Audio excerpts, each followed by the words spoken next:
mulakan kelas kita pada hari ini dengan ilmu kitab Al-Fatihah.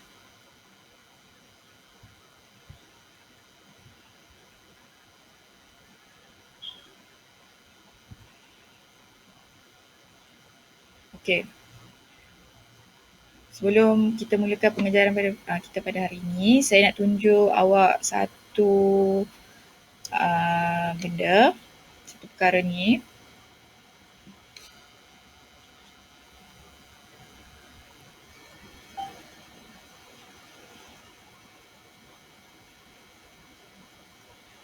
Okey.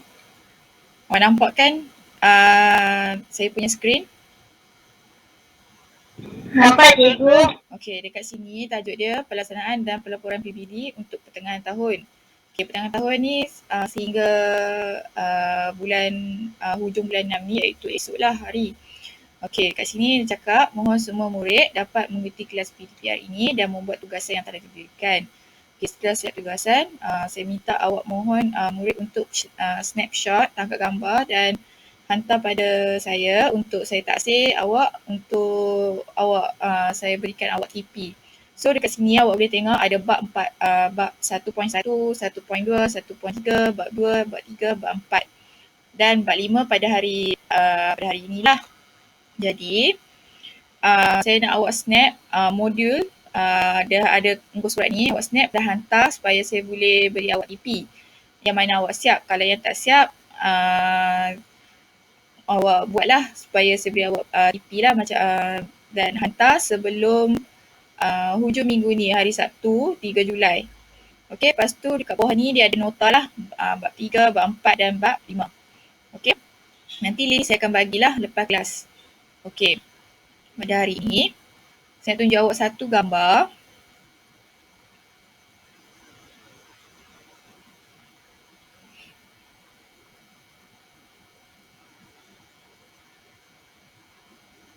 Okey, awak nampak ini gambar apa?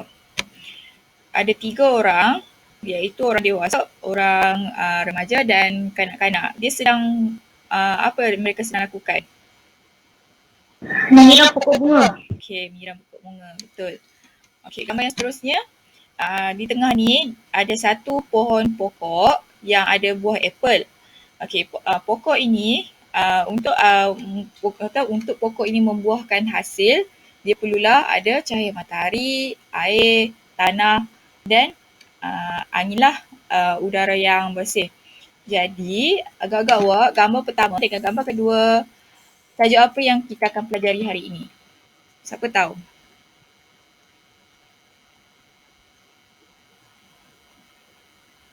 Agak awak apa kaitan gambar satu dan gambar dua ni untuk tajuk kita pelajaran pada hari ini?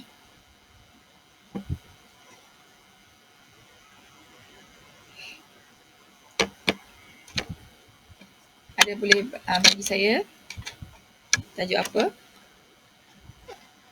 Aplikasi teknologi. Okey, betul. Apa aplikasi teknologi tersebut? Apa tajuk dia? Bawah dia tu. Reka bentuk sistem vertigasi. Okey, betul. Reka bentuk sistem vertigasi. Okey, hari ini kita akan masuk tajuk bab baru, iaitu bab 5. Awak boleh buka buku teks muka surat 102. Okey.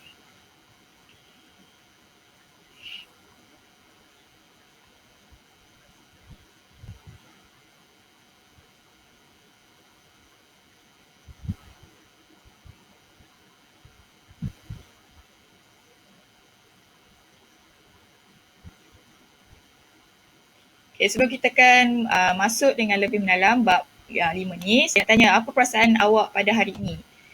Adakah awak seronok ataupun nak belajar hari ini ataupun apa? Boleh awak kongsikan? Seronok. Okay, seronok. Okay, baik. Yang lain macam mana? Seorang je macam seronok ni? Okey, saya harap awak dengan kawan awak yang lain seronoklah untuk belajar bab baru ni. Okey. Adakah awak dah bersedia untuk mulakan pendidikan pada hari ini? Dah. Okey, kalau awak dah bersedia, pastikan ada buku teks dan modul dekat hadapan awak. Okey, sebelum kita mulakan PDPR ni, saya nak awak senaraikan satu kaedah untuk membuat lakaran pictorial yang awak pernah pelajari pada subtopik 4.12. Okey, saya nak flashback balik. Apa kaedah untuk membuat lakaran pictorial? Boleh awak bagi satu kaedah. Dia ada 3 kaedah. So, saya minta awak bagi satu saja kaedah untuk saya. Awak ingat tak lagi?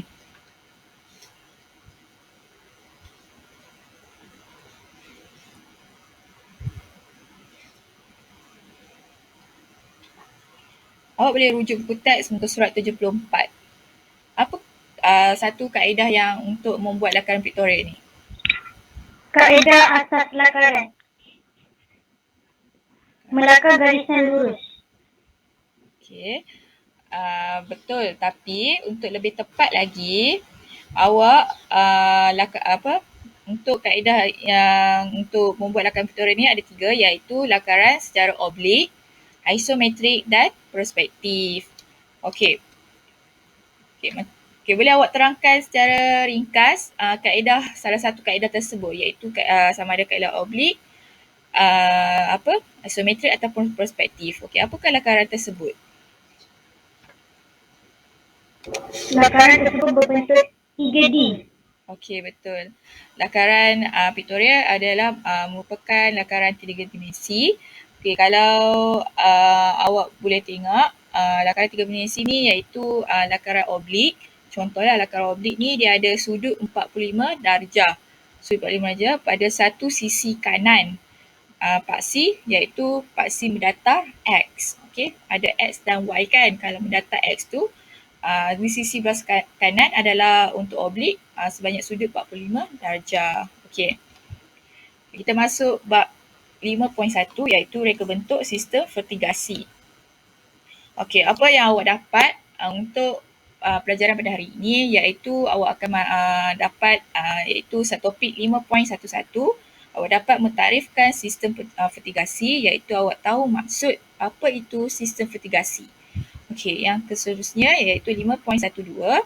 Awak dapat mengenal pasti komponen utama vertigasi dalam penggunaan reka bentuk, iaitu apa komponen utama vertigasi ni untuk awak nak lakukan sistem vertigasi ni.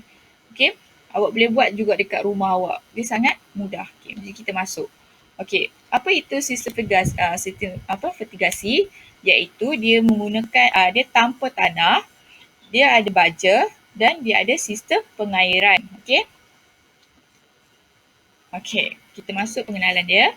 Okey, vertigasi adalah teknik dan teknologi baru yang diperkenalkan dalam industri pertanian. Okey, sistem ini sangat praktikal diusahakan kerana mengurangkan kos jangka panjang dan mengurangkan tenaga kerja. Okey, dia teknologi baru ni taklah baru sangat tapi baru bagi awak. Sebenarnya dekat dalam industri pertanian ni, sistem vertigasi ni adalah lama jugalah digunakan. Okey, dia sangat praktikal sebab dia dapat mengurangkan kos untuk jangka panjang. Dia untuk petani-petani yang menanam pokok macam jagung, kan, apple, pokok cili dan sebagainya. Dan dia dapat mengurangkan tenaga pekerja, iaitu kos tenaga pekerja ni juga dia dapat mengurangkan kos lah supaya dapat kurangkan bayar gaji pekerja. Okey. Yang menariknya adalah hasil produk pertanian yang tinggi dan sangat menguntungkan siapa sahaja yang terlibat. Okey, untuk kebaikannya hasil produk pertanian ni dia dapatlah hasil yang optimum dan menguntungkan sesiapa yang menggunakan sistem tersebut. Okey, kita masuk untuk pentarifan sistem vertigasi maksudnya. Okey, apa itu sistem vertigasi? Okey, sistem vertigasi adalah sistem pengeluaran tanaman yang menggunakan sistem pengairan dan pembajaan yang rapi. Okey, sistem vertigasi ni dia nak keluarkan tanaman ni, pokok-pokok ni, dia hanya menggunakan air dan baja sahaja. Dua benda. Okey. Okey, larutan baja dalam air. Okey, kita letak baja dalam air, dibekalkan ke zon pengakaran secara serentak dengan menggunakan sistem pengairan. Okey, baja-baja kat dalam air ni kita ada gunakan sistem pengairan. Nanti kita akan tengok apa itu sistem pengairan. Okey, media tanaman seperti kokopit atau sekam padi digunakan bagi menggantikan fungsi tanah. Okey, media tanaman yang dapat menjimatkan kos iaitu kita gunakan kokopit ataupun sekam padi. Okey, awak tahu sekam padi tu kan yang bagi makan kuda tu kan. Okey, dia untuk gantikan fungsi tanah tersebut. Okey. Okey, fertigasi ni berasal dari dua perkataan Inggeris iaitu fertilization dan irrigation. Bermaksud, fertigasi adalah satu kaedah penanaman yang mana pemberian baja yang lengkap kepada tanaman diberikan dalam bentuk larutan dan disalurkan ke zon akar melalui sistem pengairan tipis. Okey. Apa itu hidroponik? Okey, awak tengok. Hidroponik merupakan kaedah penanaman tanpa tanah dan memerlukan larutan zat makanan di dalam tangkungan yang berisi air. Okey, untuk sistem fertigasi ni, kita lebih fokuskan kepada tanaman hidroponik. Hidroponik ni, dia guna tanpa tanah, iaitu tadi dia gunakan gantilah media tanaman seperti kokopit dan sekam padi lah. Dan memerlukan larutan zat makanan. Larutan zat makanan tu macam baja lah untuk larut dalam air. Dalam tangkungan yang berisi air. Ini contoh penanaman hidroponik. Awak tengok ya dalam air. Okey. Ini ditanam pasu kan dekat atas ada akar kat bawah ni. Okey, kita tengok lebih lanjut. Okey, ini sistem fertigasi. Sekarang ni kita akan masuk iaitu hidroponik. Anak bawah dia iaitu hidroponik. Dekat bawah hidroponik ni ada berapa ni?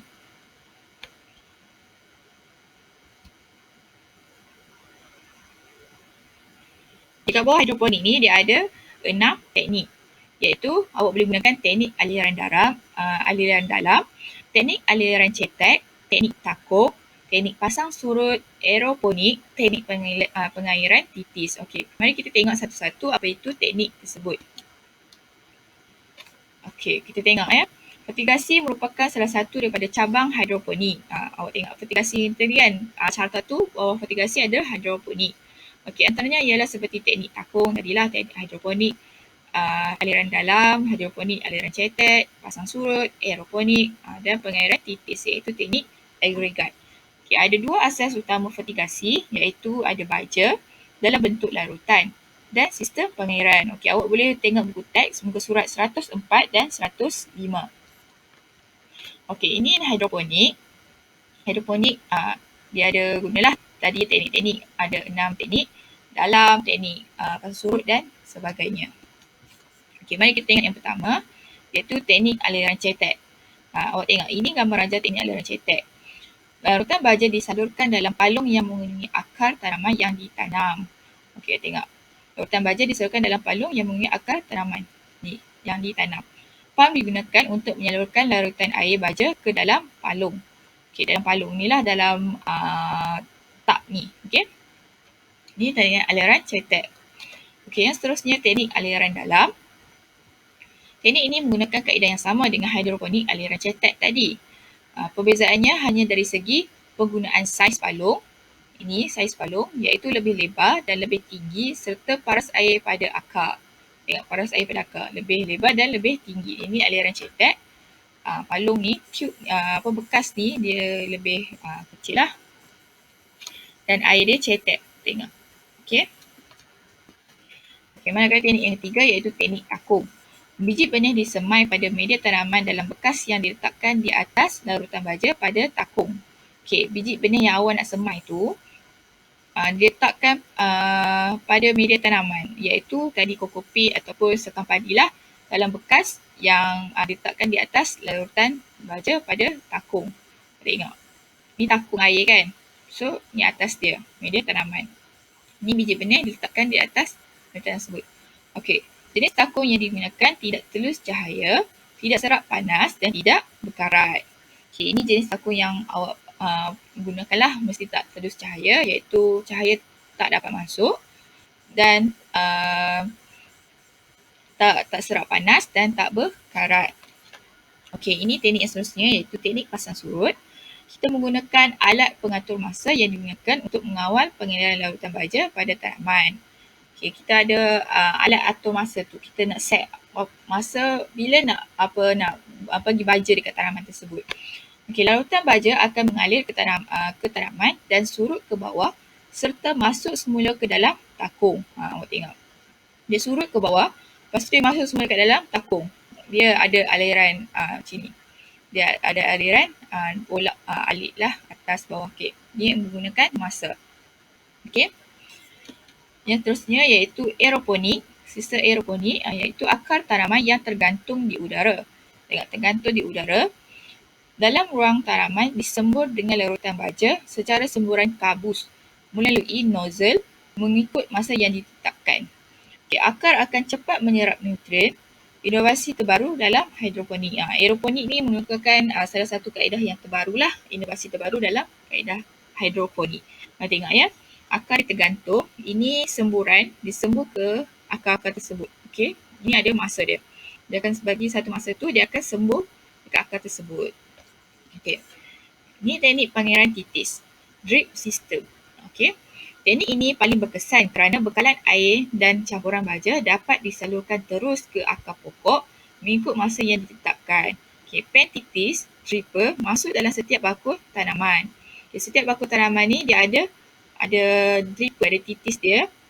Jadi dia ada masa yang ditetapkan. Jadi ada aliran yang sangat baik. Ini merupakan teknik yang paling berkesan. Okey, apa tujuan sistem fertigasi ni yang kita lakukan? Okey, tujuannya adalah untuk mengelakkan tanaman dijangkiti penyakit akar ataupun bawaan tanah yang disebabkan oleh kulat dan mencegahnya untuk merebak patogen daripada tanah. Okey, ini contoh-contoh kulat iaitu ada Pycnium, Fusarium, Rhizoctonia dan penyakit layu bakteria. Ini contoh gambar layu bakteria. Okey, tengok pokok ni dia layu, dia tak dapat zat yang cukup. Okey, memudahkan pengawalan serangga dan perosak tanaman. Awak tengok, ini terdapat pada pokok-pokok yang ada berlubang kan. Ada serangga yang makan. Okey, pemberian baja yang lebih berkesan kepada tanaman. Awak tengok ya, ini ada satu kajian dia buat keratan batang berwarna coklat. Dia kerat batang tu, dia tengok pemberian baja yang lebih berkesan. Okey, tujuan sistem fertigasi tersebutlah ada 3 benda iaitu untuk elak tanaman dijangkiti penyakit, untuk mudah kawal perosak serangga dan pemberian baja yang berkesan. Okey, apa kelebihan sistem fertigasi itu? Okay, awak boleh rujuk buku teks muka surat 106. Okey. Kelebihan yang pertama iaitu dia menjamin kebersihan dan menghindar penyakit. Kualiti hasil yang lebih baik dan bermutu. Sebab apa? Sebab tadi dia bebas daripada racun serangga dan perosaklah supaya kita tak racun. Okay, mengerti masalah bawaan tanah iaitu penyakit lah tadi, kulat, modal pusingan yang rendah, dia dapat menjimatkan kos. Masalah merumpai sangat rendah. Merumpai tu maksudnya macam awak perasan tak kalau awak tanam pokok kat dalam pasu dia macam ada tumbuh anak pokok kecil-kecil kat tanah. Itu apa panggil rumpai. So rumpai dia tumbuh sangat rendah. Dia macam tak banyak lah macam tu. Okey, nutrien lengkap boleh dikawal mengikut tumbuhan pokok, meningkatkan hasil pengeluaran, mengurangkan penggunaan racun, penggunaan baja yang cekap dan lebih jimat. Okey, ini nota tambahan awak iaitu kelemahan sistem fertigasi. Okey, apa kelemahan sistem fertigasi tersebut? Mesti ada kelemahan, takkan ada kebaikan je semua kan? Iaitu masa awak nak buat sistem fertigasi dia, modal dia penggunaan adalah sangat tinggi. Jadi awal saja modal awak kena keluarkan lebih tinggi sedikit lah. Nanti untuk jangka panjang, kos awak adalah sangat rendah. So untuk awal-awal, awak kena keluarkan duit lebih sikit. Okey, yang kedua, pengetahuan yang mendalam perihal tanaman. So awak dapat pengetahuan yang lebih mendalam perihal tanaman ni adalah kelemahan dia lah. Awak tak dapat pengetahuan yang mendalam. Okey, pengurusan ladang yang berterusan. Dia tak pengurusan ladang ni taklah berterusan. Okey. Kerosakan sistem membawa kerugian. Okey, kalau sistem tersebut rosak, awak boleh rugi. Itu dah kelemahan dia. Okey, ini kaedah penanaman sistem fertigasi. Awak boleh rujuk buku teks muka surat 106 dan 107. Okey, ada 2 kaedah penanaman sistem fertigasi iaitu penanaman fertigasi di bawah struktur pelindung hujan. Orang panggil SPH lah. Struktur pelindung hujan SPH. Okay, penanaman fertigasi terbuka iaitu tanpa menggunakan SPH. Awak boleh tengok ya, ini terbuka tanpa menggunakan SPH. Ini adalah pelindung hujan tutup, dia bumbung. Selalunya kita dapat lihat dekat Canberra Highland lah, tanah-tanah strawberry kan, dia tutup bumbung. Okay. Ini kaedah penanaman fertigasi dekat Malaysia iaitu menggunakan struktur perlindungan hujan. sebab cuaca sekarang kat Malaysia hujan lah. Okey. So ini kaedah yang untuk Malaysia. Kaedah ini melindungi tumbuhan daripada hujan dan pancaran matahari yang terik. Okey, bumbung SPH dibuat daripada plastik. Rangkanya dibuat daripada kayu, paip dan besi. Okey, awak boleh guna kayu, paip dan besi. Kelebihan menggunakan sistem SPH ni, dia mengelakkan tanaman cepat layu akibat sinaran matahari, menghindari pada penyakit dan mengurangkan penggunaan racun perosak. Okey, ini tanpa perlindungan hujan. Awak tengok dia terdedah, dia terbuka. Okey. Kaedah ini diletakkan di tempat terbuka tanpa bumbung. Okey, racun kulat dan racun serangga perlu diberikan kepada tanaman untuk melindungi tanaman daripada serangan penyakit. Sebab dia terbuka, terdedah, so racun kulat dan racun serangga perlu diberikan. Okey, untuk perbandingan sistem fertigasi dengan sistem konvensional, saya minta awak baca pada muka surat 107. Saya tak akan terangkan sebab dia dalam bentuk jadual, mudah awak faham. Okay, kita masuk 5.12 iaitu mengenal pasti komponen utama fertigasi dalam penyediaan reka bentuk. Okay, kita tengok apa komponen utama untuk kita gunakan sistem fertigasi tersebut. Okey, kita tengok iaitu kita masuk bahagian A iaitu komponen utama. Dia ada sumber, medium dan alur keluar. Sumber dia tempat simpan bekalan nutrien, medium iaitu laluan penyampaian nutrien, alur keluar iaitu tempat keluaran nutrien ke tanaman. Dia ada tiga aliran je, tiga proses. Okey. B, komponen sistem fertigasi komersial iaitu ada tangki nutrien, ada alat pengatur masa, timer, pam air, water pump, penapis, filter, paip ladang. Okey, paip ladang ni awak boleh tengok buku teks ada tiga kategori iaitu ada pipe data, iaitu lateral lines, pipe utama, main lines, pipe sekunder iaitu secondary line. Dan seterusnya, komponen yang seterusnya iaitu set penitis, dripper, tube micro dan nipple. Okey, bekalan elektrik dan sumber air. Okey, ini adalah komponen sistem fertigasi. Okey, ada 1, 2, 3, 4, 5, 6, 7, 8. Ada 8 saja. Yang pipe ladang ni dia ada pipe-pipe dia lah. Okey, kita tengok yang pertama iaitu tangki nutrien. Okey, tangki nutrien ni fungsi dia untuk menampung larutan nutrien yang sedia ada. Okey, yang seterusnya alat pengatur masa, timer. Okey, fungsi dia sebagai switch automatik yang dapat menyalakan bekalan elektrik dari punca kuasa elektrik plug kepada pam air atau baja bermotor untuk dihidupkan, untuk on lah. Awak tengok, ada dia secara automatik. Kita boleh set masa, okey, pukul berapa kita nak air tersebut ataupun baja, larutan baja tu untuk sampaikan ke tanaman. Okey. Okey, pump water pump. Okey, water pump ni fungsi dia untuk mengekalkan air kepada tumbuhan mengikut jumlah dan waktu yang tepat. Okey, pump untuk air itu pump lah kepada tanaman tersebut. Penapis ada untuk menapis benda asing dari masuk ke sistem pengairan. Tapis lah macam tapis air macam tu lah. Okey. Yang seterusnya set penitis, dripper, tube micro dan nipple. Ini set penitis. Tengok. Ini nipple dan ini tube micro. Tube micro ni nanti kan awak tengok tube ni dia akan masuk kepada set penitis ni, dripper ni. Okey, fungsi nipple dimasukkan ke dalam lubang paip yang ditebuk. Bahagian tube micro disambung pada nipple. Berada dua dan satu bahagian disambungkan pada penitis. Disambung dua-dua ni lah. Set penitis ini akan diletakkan di tanah berdekatan dengan pangkal tanaman. Okay. Ini paip ladang. Paip ladang ada tiga jenis lah tadi. Ada paip kita, paip utama dan paip sekunder. Awak tengok. Ada macam-macam jenis paip. Ada polyfemale dan sebagainya. Boleh rujuk buku teks. Okay. Ini contoh lagi paip ladang. Okay. Fungsi paip ladang adalah alat yang dipasang di hujung microtube di mana larutan baja keluar ke pangkal tanaman. Jadi fungsi dia macam tadi dah ada dripper tu kan tadi. Dia akan masuk ke microtube ni lah. Okey. Okey, bekalan elektrik. Kenapa kita perlu gunakan bekalan elektrik juga? Sebabnya dia untuk membekalkan kuasa elektrik ke pam air. Okay, bekalan elektrik sangat penting untuk sistem fertigasi. Okay, bekalan air. Bekalan air ni dia untuk memerlukan sumber air yang bersih dalam kuantiti yang banyak. Okay, nilai pH yang sesuai untuk air adalah 5.5 hingga 6.5. Okay, kualiti air ni boleh ditentukan dengan menggunakan pH meter dan EC meter. Okay, awak boleh beli dekat kedai iaitu ada pH meter dan EC meter untuk tentukan nilai kualiti air tersebut.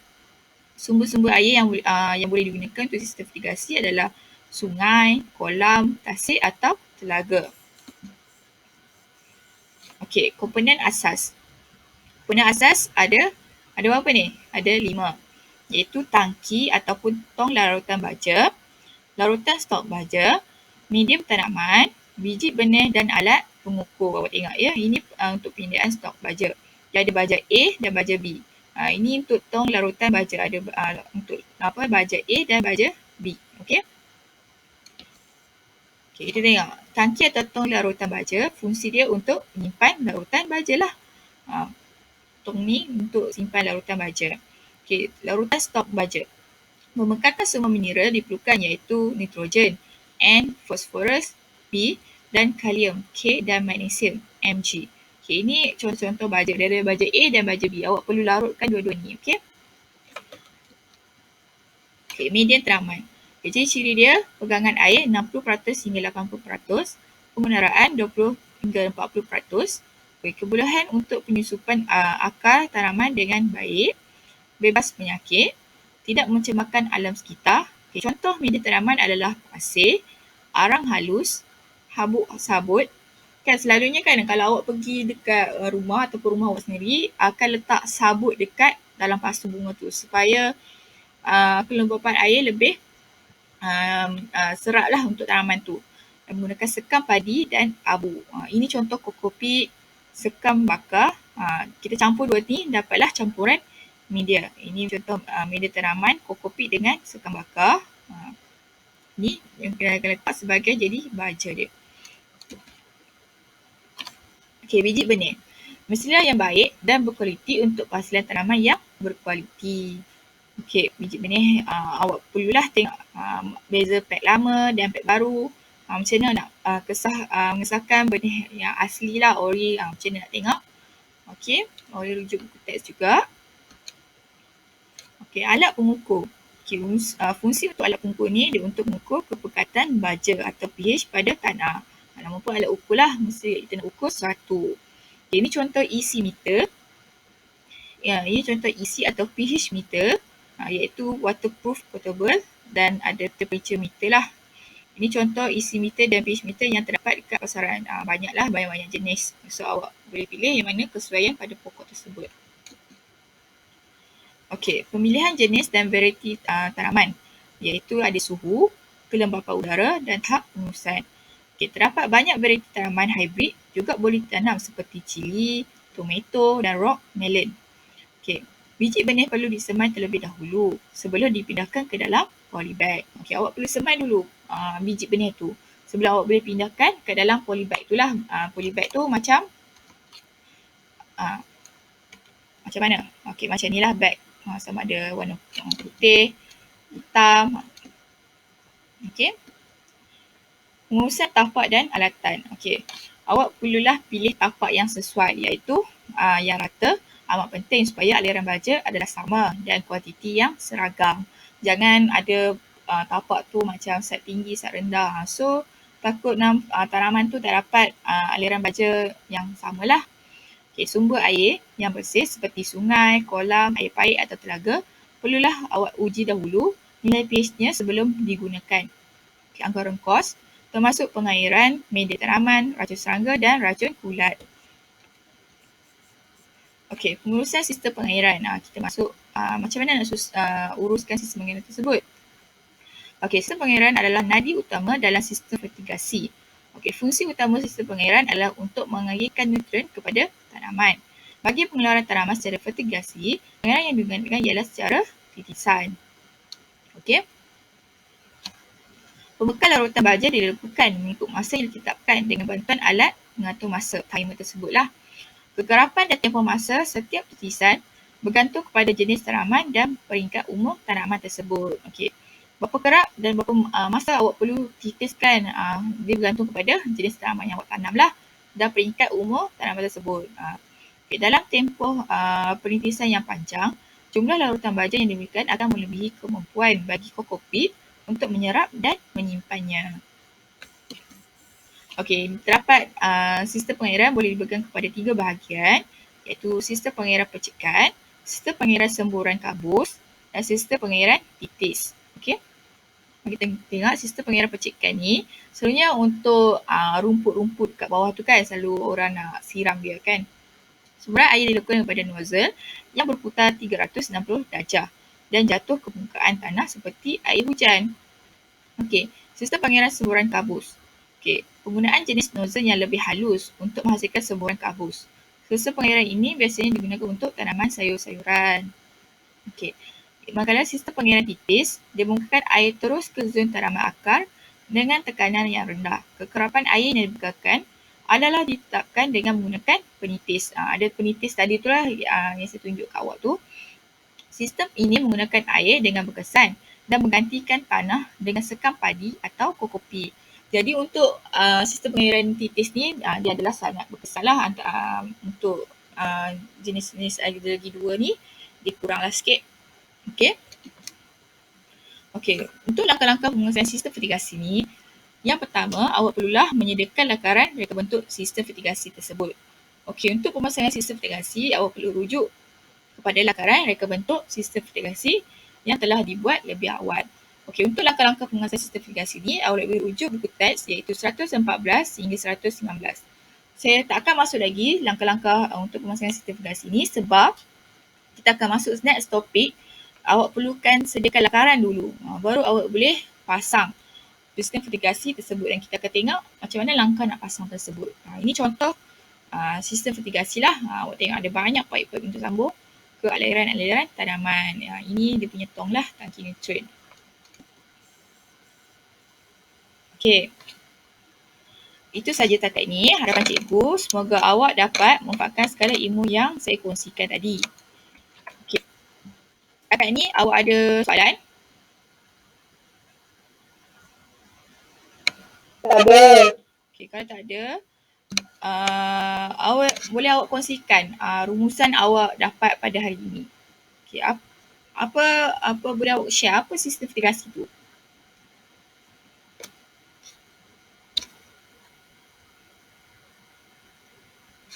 Boleh siapa kongsikan? Pasal tanaman. Ya? Okey. Sebenarnya sistem fertigasi ni dia menggunakan air lah. Dia tanpa tanah kan. Dia gunakan ganti tanah media tanaman iaitu kokopit. Okey, itu rumusan secara ringkas lah. Okey, jadi saya harap awak dapat amalkan terapkan sistem fertigasi ni dalam kehidupan harian awak suatu hari nantilah supaya macam kalau panggil inovasi, kalau tak ada suatu benda tu dekat keliling awak boleh guna sistem fertigasi ni. Jadi sekarang ni saya nak awak buka modul. Okay, modul muka surat 50.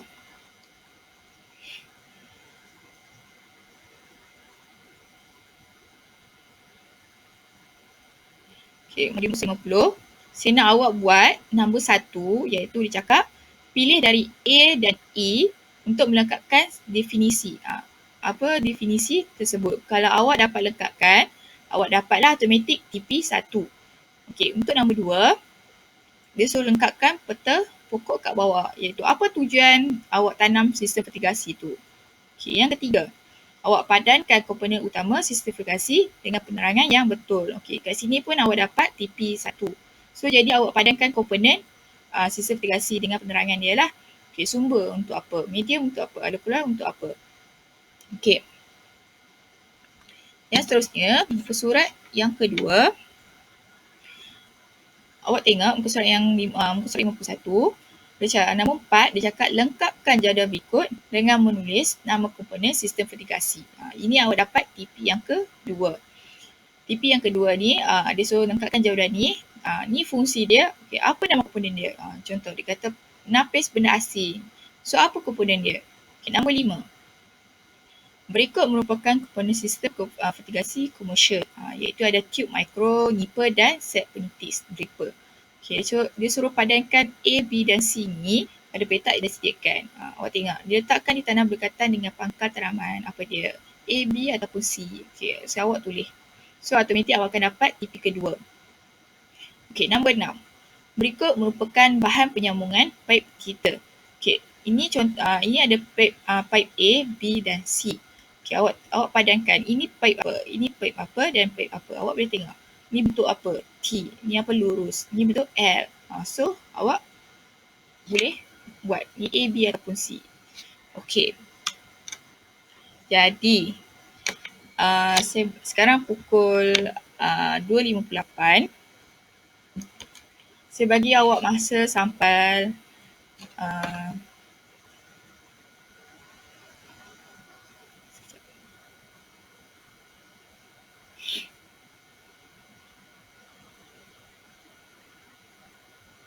okay, sampai 3.10.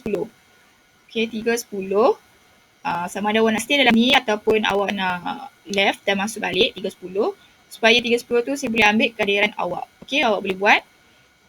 Dan bila awak dah siap, nanti saya akan bagi satu link ni.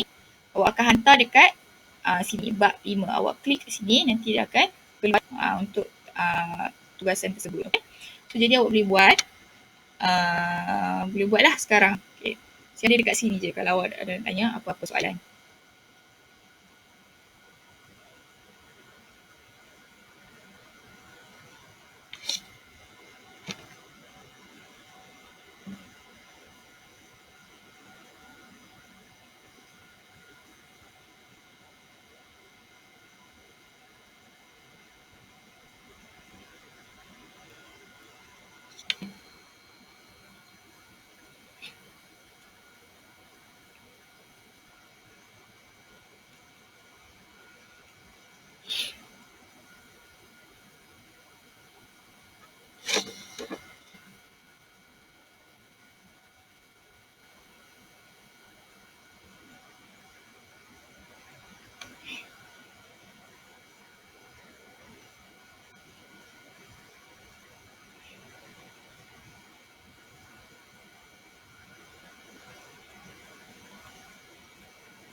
Mangga digoreng gitu.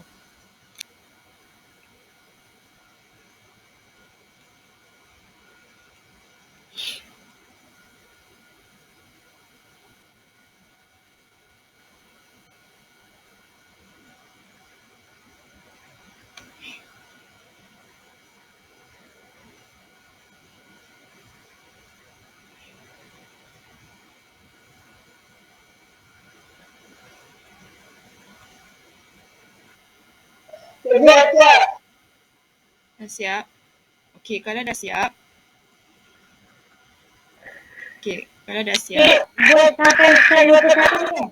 Ya? Buat sampai slide 21 kan? 50-51. Okey, kalau dah siap. Okey, dah siap dah. Nanti saya akan bagi link penghantaran ataupun saya ada bagi dekat chat box tu, awak boleh buka. Kalau siapa yang dah siap, boleh hantar kat situ teruslah. Okey, dan tugas yang seterusnya lah. Kalau tak sempat, nanti saya akan bagi dekat dalam grup Telegram lah, kelas awak. Okey. Okey, tak ada siapa yang keluar ya. Kalau tak ada siapa yang keluar.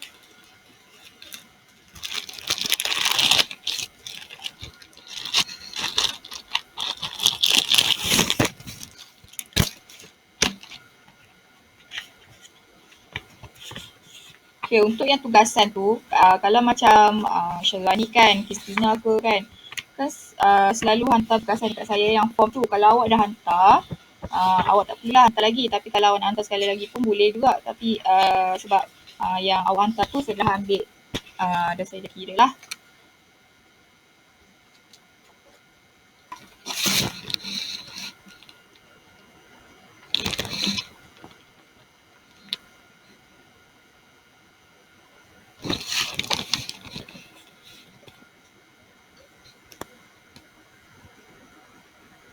Sina Maira, Akilah, Atika Yazid, Shamina, Awaha, Sulfah,